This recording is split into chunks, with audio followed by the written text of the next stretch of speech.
भारत एक ऐसा देश है जहाँ तीर्थ यात्रा सिर्फ परंपरा नहीं, आत्मा की मुक्ति का मार्ग है। लेकिन आज भी कई लोग एक बड़ी गलतफहमी में जी रहे हैं। बहुत से लोग सोचते हैं कि चार धाम का मतलब है गंगोत्री, यमुनोत्री, केदारनाथ और बद्रीनाथ। लेकिन क्या आप जानते हैं ये असली चार धाम नहीं हैं?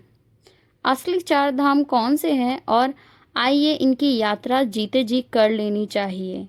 आइए जानते हैं इस वीडियो को विस्तार से। चार धाम की संकल्पना आदि शंकराचार्य द्वारा दी गई थी। इन चार धामों का उद्देश्य है चार दिशाओं में स्थित दिव्य धामों के दर्शन करके जीवन के चारों पुरुषार्थार्थ की प्राप्ति। ये है एक उत्तर में बद्रीनाथ, दक्षिण में रामेश्वरम, पूर्व में जगन्नाथपुरी, पश्चिम में द्वारकाधीश। इन्हीं को कहा जाता है मूल चार धाम। उत्तराखंड में स्थित चार धाम गंगोत्री, यमुनोत्री, केदारनाथ और बद्रीनाथ को छोटा चार धाम कहा जाता है।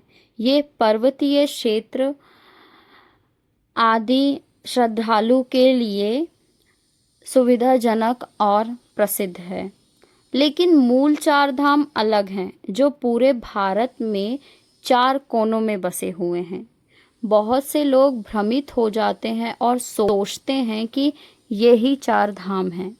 इसीलिए इस जानकारी को समझना ज़रूरी है।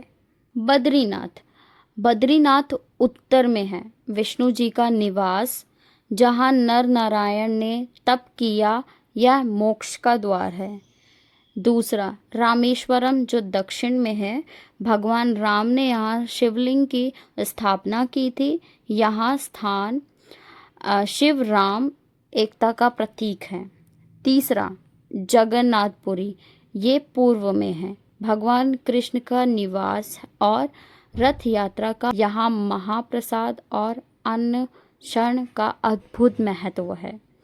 चौथा द्वारकाधीश, ये पश्चिम में है, श्री कृष्ण की नगरी, जहाँ उन्होंने द्वारका बसाई। यहाँ वैष्णव संप्रदाय का पवित्र स्थल। आइए जानते हैं चार धाम क्यों करने चाहिए, क्यों अपनी लाइफ में ये जीवन में बहुत आवश्यकता है। शास्त्रों के अनुसार जो व्यक्ति जीवन में चार धाम की यात्रा करता है उसे जन्म मरण की चक्र से मुक्ति मिलती है। यह केवल तीर्थ नहीं बल्कि आत्मशुद्धि और ईश्वर से जुड़ने का मार्ग है। अब आइए जानते हैं यात्रा कैसे करें। चार धाम की यात्रा करने का कोई निश्चय क्रम नहीं है, लेकिन परंपरागत रूप से यात्रा इस क्रम में की जाए। पहले जगन्नाथपुरी, फिर रामेश्वरम, फिर द्वारकाधीश, फिर अंत में बद्रीनाथ। यात्रा